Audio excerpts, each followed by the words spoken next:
Hello दोस्तों, इस video में आप सभी का स्वागत है। इस वीडियो में हम लोग मतदान की प्रक्रिया से संबंधित एक आवश्यक प्रपत्र पीठासीन अधिकारी की रिपोर्ट के बारे में जानेंगे। तो यह जो पीठासीन अधिकारी की रिपोर्ट का प्रपत्र है, यह पहले के चुनाव में नहीं भरा जाता था, लेकिन इस बार के चुनाव में इसको नया लागू किया गया है। यह जो पीठासीन अधिकारी की रिपोर्ट का प्रपत्र है, इसके कुल 5 भाग होते हैं, लेकिन इसमें से केवल 2 भाग सभी पीठासीन अधिकारियों को भरने अनिवार्य होते हैं। बाकी 3 भाग जो होते हैं वह आवश्यकता पड़ने पर भरे जाते हैं। तो आइए हम लोग देखते हैं कि पीठासीन अधिकारी की रिपोर्ट के कौन कौन से 5 भाग होते हैं और उसमें से कौन कौन से 2 भाग सभी पीठासीन अधिकारियों को भरने अनिवार्य हैं।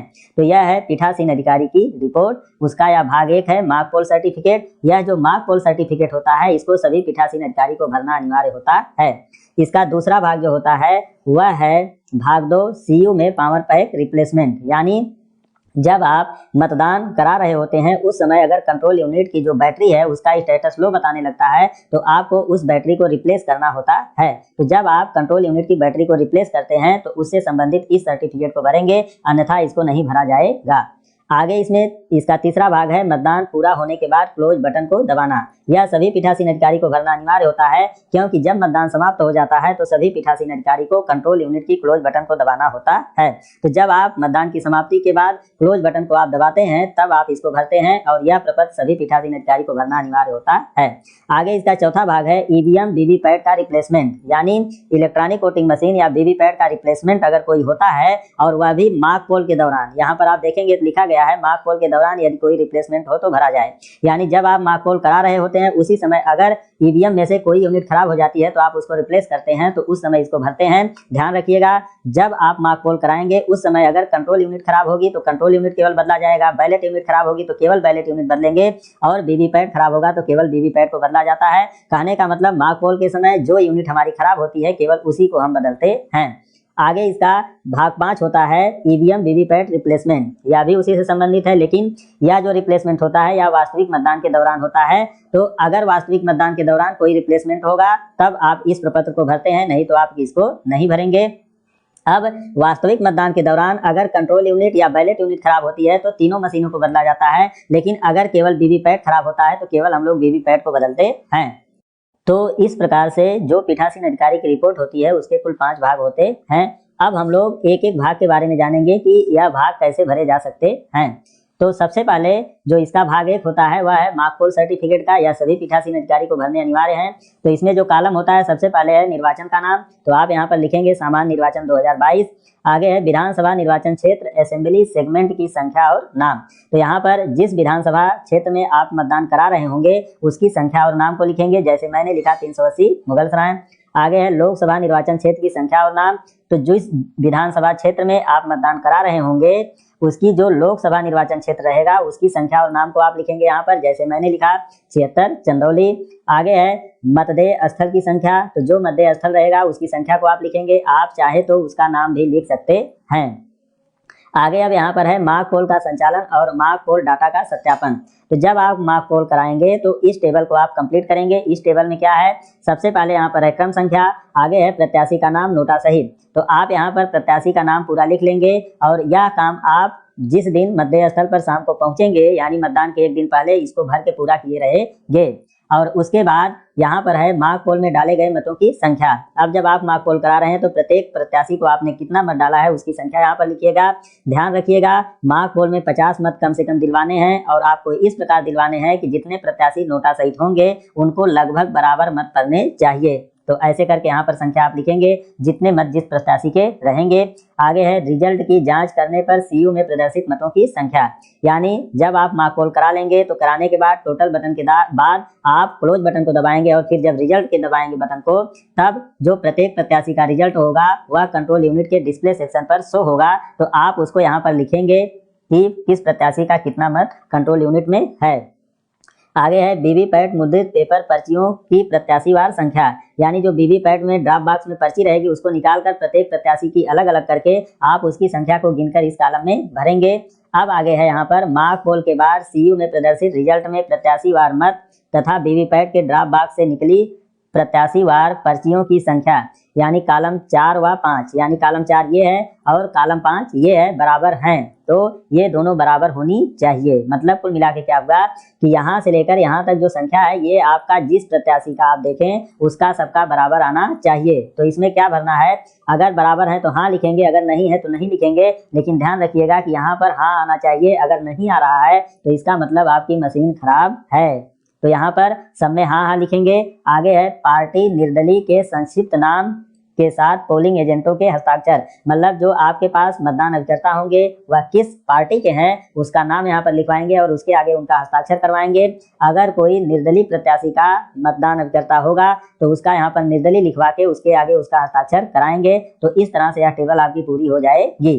आगे इसमें लिखा गया है मार्क पोल डेटा को क्लियर करने के लिए सीयू का क्लियर बटन दबाया गया। तो यहाँ पर हाँ को टिक करेंगे क्योंकि आपको हाँ यहाँ करना है कि हाँ हमने दबाया।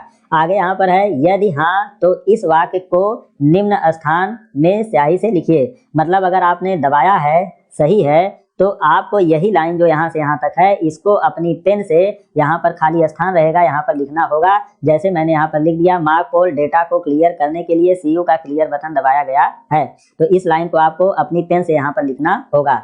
आगे इसमें है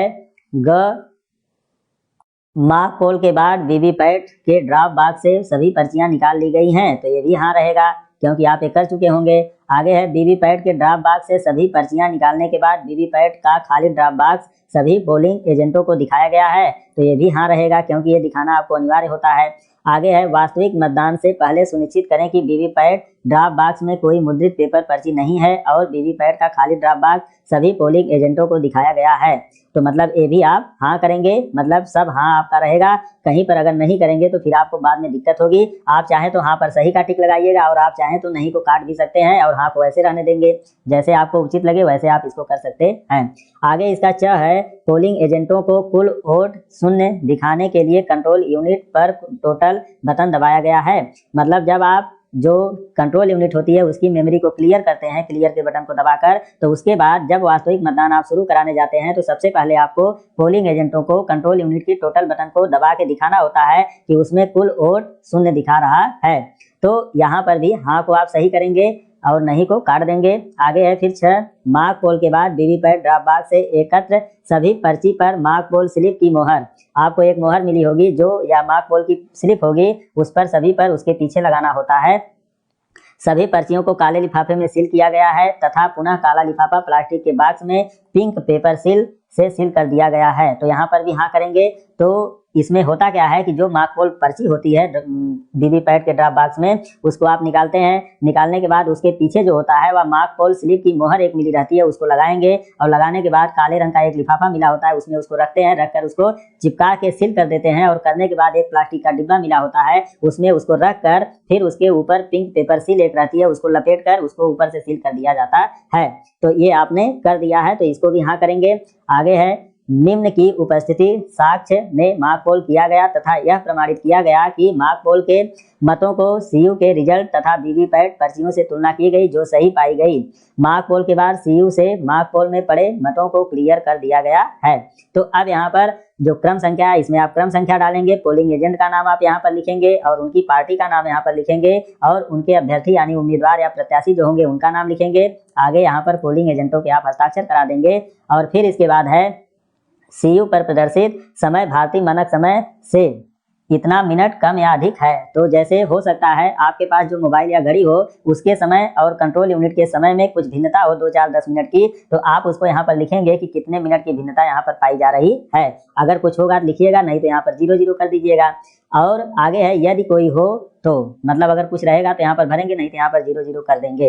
अब यह कम भी हो सकती है अधिक भी हो सकती है। अगर कम रहेगी तो कम पर टिक करिएगा, अगर अधिक रहेगी तो अधिक पर टिक करिएगा। आगे है माइक्रो ऑब्जर्वर के हस्ताक्षर यदि मध्य स्तर पर तैनात हो, मतलब जब आप मार्क पोल करा रहे हैं अगर उस समय माइक्रो ऑब्जर्वर वहाँ पर उपस्थित हैं तो आप उनका भी हस्ताक्षर यहाँ पर कराएंगे। आगे पीठासीन अधिकारी यहाँ पर अपना हस्ताक्षर करेगा।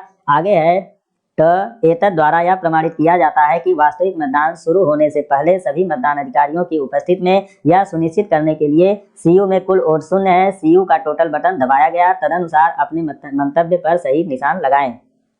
तो आपको सही टिक करना है इन दोनों लाइनों में। जैसे पहला है सीयू में कुल वोट शून्य है, आगे अथवा इसका दूसरा है सीयू में कुल वोट शून्य से अधिक है, मतलब मार्क पोल वोट क्लियर नहीं हुए हैं, इसलिए मार्क पोल डेटा क्लियर करें। तो आपको यहाँ पर टिक लगाना है, इस पर मत गलती से टिक लगाइएगा। अगर आपको ये दिखाई दे रहा होगा तो फिर उसको क्लियर दबा के उसको क्लियर करके देख लीजिएगा, फिर आपका जीरो दिखाने लगेगा। तो जब जीरो दिखाएगा आप इस पर टिक लगाइएगा। आगे यहाँ पर है पीठासीन अधिकारी का हस्ताक्षर, यहाँ पर पीठासीन अधिकारी अपना हस्ताक्षर करेगा। इसमें है निम्नलिखित लोगों ने इस प्रक्रिया को देखा और प्रमाणित किया कि वास्तविक मतदान शुरू होने से पहले सीयू से मार्क पोल का डाटा क्लियर कर दिया गया है और वीवीपैट पर्चियों को वीवीपैट ड्रॉप बॉक्स से निकाल लिया गया है। यह नया है, पहले यह जो मतदान अधिकारी होते थे वह इस पर हस्ताक्षर नहीं करते थे, लेकिन इस बार यहाँ पर मतदान अधिकारी का नाम लिखना है और फिर उनका हस्ताक्षर कराना है। मतलब यह जो प्रपत्र होगा इस पर आपकी पोलिंग पार्टी में जितने सदस्य होंगे सबका कहीं न कहीं पर हस्ताक्षर हो जाएगा। जैसे पीठासीन अधिकारी का यहाँ पर हुआ और मतदान अधिकारी आपके पास 3 रहेंगे तो उनका हस्ताक्षर यहाँ पर हो जाएगा नाम लिखकर। तो इस तरह से यह इसका भाग 1 पूरा हो जाएगा। यह भाग 1 जो होगा वह सभी पीठासीन अधिकारी द्वारा भरना अनिवार्य है। अब हम लोग भाग 2 के देखते हैं। तो भाग 2 में है सीयू के पावर पैक रिप्लेसमेंट के बारे में। तो अगर बैटरी आप बदलेंगे तो इसको भरेंगे, अगर नहीं बदलेंगे तो इसको भरने की कोई जरूरत नहीं है। यहाँ पर लिखा है यथास्थिति मार्क पोल मतदान के दौरान अथवा मतदान पूरा होने के बाद भरा जाना है। तो यहाँ पर भी ऊपर की एंट्री वैसे ही रहेगी जैसे ऊपर बताया गया। आगे यहाँ पर क से हम लोग शुरू करते हैं। मार्क पोल वास्तविक पोल के दौरान सीयू के पावर पैक बैटरी को बदलने का विवरण जो लागू ना हो उसे काट दें। तो यहाँ पर आप सीयू की यूनिक आईडी यहाँ पर लिखेंगे, जो उसका क्रमांक रहेगा तो क्रमांक आप लोगों को मिलेगा। पीछे जो कंट्रोल यूनिट रहती है उसके वहाँ पर चिस्पा रहता है और उसके बाद जो उसके साथ एड्रेस टैग लगा होता है उस पर भी यह यूनिक आईडी लिखी रहती है। आगे है सीयू के पावर पैक बदले जाने का कारण। तो आप इसमें वो कारण लिखेंगे कि क्यों आप बदल रहे हैं। तो जैसे अगर बैटरी का स्टेटस लो हो गया तो आप यहाँ पर लिखेंगे कि मतदान के दौरान जो सीयू की बैटरी है उसका स्टेटस लो दिखा रहा है। आगे यहाँ पर है सीयू के पावर पैक को बदलने के लिए पीठासीन अधिकारी द्वारा काटे गए पुराने एड्रेस टैग की यूनिक आईडी। तो देखिए जो यह पावर सेक्शन होता है उस पर एड्रेस टैग लगा के आरओ द्वारा पहले से सील रहता है। तो वह जो सील होती है जब आप उसको काटेंगे तो काटने के बाद जो एड्रेस टैग लगा होगा उस एड्रेस टैग की जो यूनिक आईडी रहेगी उसको आपको यहाँ पर लिखना होगा। आगे है सीयू के बैटरी सेक्शन को सील करने के लिए पीठासीन अधिकारी द्वारा इस्तेमाल किए गए नए एड्रेस टैग की यूनिक आईडी। तो जो नया उसमें एड्रेस टैग आप लगाएंगे उसकी जो आईडी रहेगी उसको आप यहाँ पर भरेंगे। आगे है निम्नलिखित पोलिंग एजेंटों ने गवाह के रूप में सीयू के पावर पैक रिप्लेसमेंट को देखा। तो यहाँ पर आप क्रम संख्या लिखेंगे पहले कॉलम में, फिर पोलिंग एजेंट का नाम, पार्टी का नाम उनके लिखेंगे, अगर कोई निर्दलीय होगा तो उसके आगे निर्दल लिख देंगे, उम्मीदवार यानी प्रत्याशी का नाम इस कॉलम में लिखेंगे और पोलिंग एजेंट का हस्ताक्षर यहाँ पर करा लेंगे। आगे यहाँ पर है यदि 1 से ज्यादा रिप्लेसमेंट है तो उपरोक्त जानकारी को इसी तरह दोहराया जाएगा।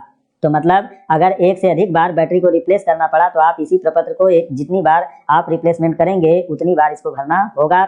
आगे यहाँ पर है पीठासीन अधिकारी का हस्ताक्षर और फिर है सेक्टर ऑफिसर यानी सेक्टर मजिस्ट्रेट का हस्ताक्षर। ध्यान रखिएगा कंट्रोल यूनिट की बैटरी को जब आप चेंज करेंगे तो आपके पास यह बैटरी रिजर्व में नहीं रहती है। आप जब जो कंट्रोल यूनिट है उसकी बैटरी का स्टेटस लो बताने लगे तो आप तुरंत सेक्टर मजिस्ट्रेट को सूचित करेंगे। तो सेक्टर मजिस्ट्रेट के पास यह बैटरी रहेगी, उसको लेके आएंगे, उन्हीं की उपस्थिति में यह बैटरी बदली जाती है। आप अपने से इसको नहीं बदलेंगे, आप सेक्टर मजिस्ट्रेट को साथ लेकर इसको बदलेंगे और सेक्टर मजिस्ट्रेट से यहाँ पर हस्ताक्षर भी कराएंगे।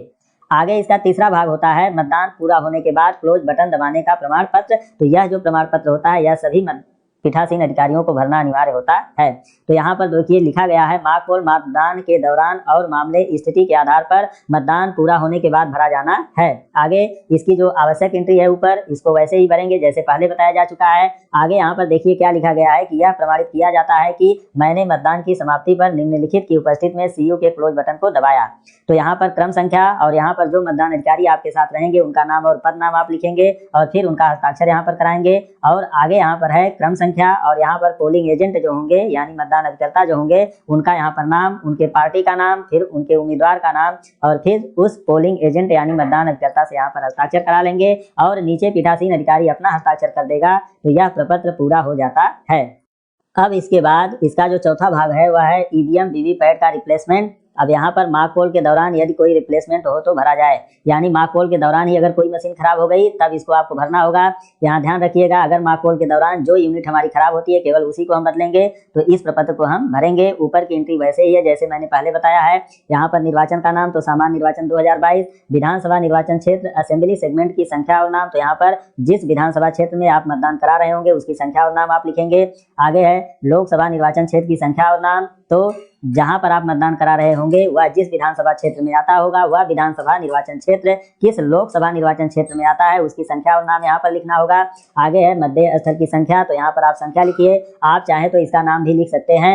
आगे यहाँ पर है इस्तेमाल किए गए इलेक्ट्रॉनिक वोटिंग मशीन और वीवीपैट का विवरण, मतलब जो आपको रवानगी के दिन मिली है मशीन उसका पूरा विवरण आपको यहाँ पर देना होता है।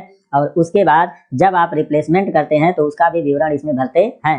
तो यहाँ पर लिखा गया बीयू, बीयू मतलब बैलेट यूनिट, सीयू मतलब कंट्रोल यूनिट और वीवीपैट मतलब वोटर वेरीफायरेबल ऑडिट ट्रेल। तो वीवीपैट का यह पूरा नाम होता है वोटर वेरीफायरेबल ऑडिट ट्रेल। अब इसमें देखिए जो टेबल है इसमें क्रम संख्या, आगे है विवरण, बीयू, सीयू, वीवीपैट, रिप्लेसमेंट के मामले में सेक्टर अफसर के हस्ताक्षर, क्योंकि जब आप रिप्लेसमेंट करते हैं इन मशीनों का तो ये मशीनें रिजर्व में आपके पास नहीं रहती हैं, यह मशीनें सेक्टर मजिस्ट्रेट के पास रहती हैं। जब आप की मशीन खराब होती है तो सेक्टर मजिस्ट्रेट को आप सूचित करते हैं तो वह इस मशीन को लेके आते हैं। ऐसी परिस्थिति में आप उनसे यहाँ पर हस्ताक्षर कराते हैं। अब यहाँ पर विवरण में पहले लिखा गया है पोलिंग पार्टी की रवानगी के समय दी गई ईवीएम वीवीपैट की यूनिक आईडी। तो जब आपका रवानगी का समय है यानी मतदान की दिन से एक दिन पहले जब आपको रवानगी स्थल से सामग्री मिली थी तो उस समय जो बैलेट यूनिट मिली थी उसकी यूनिक आईडी, कंट्रोल यूनिट की यूनिक आईडी और वीवीपैट की जो यूनिक आईडी रहेगी उसको यहाँ पर आप भरेंगे। और यह यूनिक आईडी उस मशीन पर भी रहती है और उसके साथ साथ जो एड्रेस टैग लगा होता है उसमें भी यह लिखी रहती है। तो आप जहां से भी चाहें इसको नोट कर सकते हैं। अब इसके बाद यहाँ पर देखिए है मॉक पोल के दौरान जो यूनिट काम नहीं कर रही है उसे सही टिक करें। यानी जब आप मॉक पोल शुरू करा रहे हैं उस समय अगर बैलेट यूनिट काम नहीं कर रही तो इसमें सही का टिक करेंगे, कंट्रोल यूनिट काम नहीं कर रही तो इसमें सही का टिक करेंगे, वीवीपैट का नहीं काम कर रहा है तो उसमें सही का टिक करेंगे। आगे है ख, कार्य न करने का कारण, सीयू में प्रदर्शित एरर कोड का उल्लेख करें। मतलब जब कार्य नहीं करेगा कोई मशीन तो जो कंट्रोल यूनिट का डिस्प्ले सेक्शन होता है उस पर एक एरर कोड आता है, उस कोड का यहाँ पर उल्लेख करना होगा। आगे है मॉक पोल के दौरान रिप्लेसमेंट के बाद दी गई ईवीएम वीवीपैट की यूनिक आईडी। तो मॉक पोल के दौरान जो यूनिट आपकी खराब रहेगी वह यूनिट नई आपको दी जाती है तो उसकी यूनिक आईडी जो होती है उसको यहाँ पर भरना होगा। जैसे बैलेट यूनिट नहीं दी गई तो जो पहले दी गई थी उसकी यूनिक आईडी आप इसमें भर चुके हैं, अब जो नई दी जा रही है उसकी यूनिक आईडी इसमें लिखेंगे। कंट्रोल यूनिट अगर खराब है तो उसकी यूनिक आईडी यहाँ पर, और वीवीपैट अगर खराब हुआ तो जो नई वीवीपैट दी जाएगी उसकी यूनिक आईडी को यहाँ पर लिखेंगे। और साथ में जो भी यहाँ पर लिखेंगे उसमें जो सेक्टर अफसर होंगे या सेक्टर मजिस्ट्रेट होंगे उनका यहाँ पर हस्ताक्षर कराना होगा। आगे इसमें है इसका ख भाग, निम्नलिखित पोलिंग एजेंटों ने रिप्लेसमेंट प्रक्रिया को गवाह के रूप में देखा। तो यहाँ पर आप क्रम संख्या लिखेंगे पोलिंग एजेंट की और पोलिंग एजेंट का नाम लिखेंगे यानी मतदान अभिकर्ता का नाम इसमें, और फिर पार्टी का नाम लिखेंगे उनके। अगर वह निर्दलीय होगा तो उसके आगे निर्दल लिख देंगे, उम्मीदवार का नाम यानी उनके अभ्यर्थी का नाम लिखेंगे जिसके वह मतदान अभिकर्ता होंगे। आगे है पोलिंग एजेंट का हस्ताक्षर, यानी यहाँ पर मतदान अभिकर्ताओं यानी पोलिंग एजेंटों के आप हस्ताक्षर करा देंगे। नीचे पीठासीन अधिकारी यहाँ पर अपना हस्ताक्षर करेगा और फिर उसके नीचे सेक्टर मजिस्ट्रेट अपना हस्ताक्षर करेगा। तो यह प्रपत्र आपका पूरा हो जाता है। अब इसके बाद इसका पांचवा भाग होता है ईवीएम वीवीपैट रिप्लेसमेंट। अब यहाँ पर है यथास्थिति मतदान के दौरान और मतदान पूरा होने के बाद भरा जाना है। तो यह जो ईवीएम वीवीपैट रिप्लेसमेंट होता है यह वास्तविक मतदान के दौरान जब अगर कोई रिप्लेसमेंट होता है तब इसको हम लोग भरते हैं। तो इसमें ऊपर की एंट्री वैसे ही करेंगे जैसे ऊपर बताया जा चुका है। आगे यहाँ पर है वास्तविक मतदान प्रक्रिया के दौरान ईवीएम व वीवीपैट को बदलना। तो इसमें भी वही चीजें हैं सब भरी, जैसे यहाँ पर क्रम संख्या, विवरण, ballot unit, control unit, VVPAT. तो यहाँ पर सबसे पहले है वास्तविक मतदान के दौरान खराब पाई गई यूनिट की यूनिक आईडी, मतलब जो आपकी खराब होगी उसकी यूनिक आईडी इसमें आप भरेंगे। जैसे बैलेट यूनिट खराब हुई तो उसकी यूनिक आईडी, और कंट्रोल यूनिट खराब हुई तो उसकी यूनिक आईडी, और वीवीपैट खराब हुआ तो उसकी यूनिक आईडी। आगे है संबंधित यूनिट में खराबी पाए जाने का समय, मतलब जब आपकी यह यूनिट काम करना बंद की है तो उसका एक्चुअल समय आप यहाँ पर भरेंगे। आगे है संबंधित यूनिट में खराबी के समय सीयू में दर्ज मतों की संख्या, यानी कितने मत कंट्रोल यूनिट में कुल दर्ज हो गए हैं उसको आप इसमें भरेंगे। आगे है कार्य न करने का कारण, सीयू में प्रदर्शित एरर कोड का उल्लेख करें, यानी जब मशीन खराब होगी तो जो सीयू का डिस्प्ले सेक्शन होगा वहां पर एरर कोड आएगा तो उस एरर कोड का यहाँ पर उल्लेख करेंगे। आगे है बीप की आवाज सुनाई दी, मतलब जो कंट्रोल यूनिट है उसमें बीप की आवाज आई कि नहीं आई, अगर हाँ आ रही है तो आप हाँ पर सही टिक करिए, अगर नहीं आ रही तो नहीं पर टिक करेंगे। आगे है रिप्लेसमेंट के रूप में उपलब्ध कराई गई नए यूनिट की यूनिक आईडी, मतलब जो आपकी खराब रहेगी। जैसे आपको मालूम होगा वास्तविक मतदान के दौरान अगर बैलेट यूनिट खराब हुई केवल तो हमको तीनों यूनिटों को बदलना होता है, और अगर कंट्रोल यूनिट खराब होती है तब भी तीनों यूनिट को बदलना होता है, और अगर केवल वीवीपैट खराब होगा तो केवल वीवीपैट को बदलना होता है। तो अगर बैलेट यूनिट खराब हुई तो यहाँ पर तीनों की यूनिक आईडी लिखना होगा क्योंकि तीनों हमको मशीनें नहीं मिलेंगी। अगर कंट्रोल यूनिट खराब होगी तब भी तीनों को भरना होगा क्योंकि कंट्रोल यूनिट खराब होने पर तीनों मशीनें हमको नहीं मिलती हैं। लेकिन अगर वीवीपैट केवल खराब हुआ तो केवल वीवीपैट की यूनिक आईडी यहाँ पर लिखेंगे। क्योंकि उस समय केवल वीवीपैट बदला जाता है। ध्यान रखिएगा, जब वास्तविक मतदान होगा तो उस समय जब तीनों मशीनों को बदली जाती हैं तो फिर मॉक पोल कराना होता है, और उस समय जो मॉक पोल कराया जाता है वहां पर प्रत्येक प्रत्याशी को केवल एक एक मत देकर मॉक पोल संपन्न करा दिया जाता है। उसमें नोटा को भी एक मत दिया जाता है। तो इस तरह मतदान के दौरान जब मशीन को बदलेंगे तब हम लोग फिर मॉक पोल कराएंगे, लेकिन यहाँ पर प्रत्येक प्रत्याशी को केवल एक एक मत देकर नोटा सहित मॉक पोल को हम संपन्न करा देते हैं। आगे है यहाँ पर दोबारा मतदान शुरू होने का समय। तो मतलब जब दोबारा मतदान मॉक पोल के पास शुरू हुआ तो उसका समय यहाँ पर लिखेंगे। आगे इसमें टिप्पणी यदि कोई हो, मतलब अगर कोई बात और समझ में आ रही तो उस टिप्पणी को के रूप में उसको यहाँ पर लिख देंगे। आगे है निम्नलिखित पोलिंग एजेंट वास्तविक मतदान के दौरान रिप्लेसमेंट प्रक्रिया के समय गवाह साक्षी के रूप में उपस्थित थे। तो यहाँ पर क्रम संख्या में क्रम संख्या, पोलिंग एजेंट का नाम, पार्टी का नाम, अगर निर्दलीय होगा तो निर्दल लिख देंगे। आगे उनके उम्मीदवार का नाम इसमें, फिर पोलिंग एजेंट के हस्ताक्षर यहाँ पर कराएंगे। आगे इसमें है यदि एक से अधिक रिप्लेसमेंट होते हैं तो उपरोक्त सूचना को इसी प्रारूप पर पुनः भरें। मतलब अगर एक से अधिक बार या कोई रिप्लेसमेंट होता है तो आप इसी प्रकार के प्रपत्र को एक से ज्यादा बार भरेंगे, और यहाँ पर फिर पीठासीन अधिकारी अपना हस्ताक्षर करेगा और साथ में सेक्टर मजिस्ट्रेट या सेक्टर अफसर अपना हस्ताक्षर यहाँ पर कर देगा। तो यह प्रपत्र आपका पूरा हो जाएगा। ध्यान रखिएगा कि यह जो भाग 5 होता है यह जब जरूरत पड़ती है तब केवल भरा जाता है, सभी को यह भरना अनिवार्य नहीं होता है। आगे इसका जो भाग 4 होता है यह भी सभी को भरना अनिवार्य नहीं है, जब इसकी जरूरत पड़ती है तभी इसको भरते हैं। और इसका जो भाग 3 होता है यह सभी को भरना अनिवार्य होता है, क्योंकि सभी को क्लोज बटन कंट्रोल यूनिट की दबाना होता है। इसके बाद इसका जो भाग 2 होता है इसको भी जरूरत पड़ने पर ही भरा जाता है, यह भी सभी को भरना अनिवार्य नहीं होता है। इसके बाद इसका जो भाग 1 होता है यह सभी पीठासीन अधिकारी को भरना अनिवार्य होता है, क्योंकि सभी को मॉक पोल कराना होता है। तो हमें उम्मीद है यह जानकारी आपको अच्छी लगी होगी। धन्यवाद।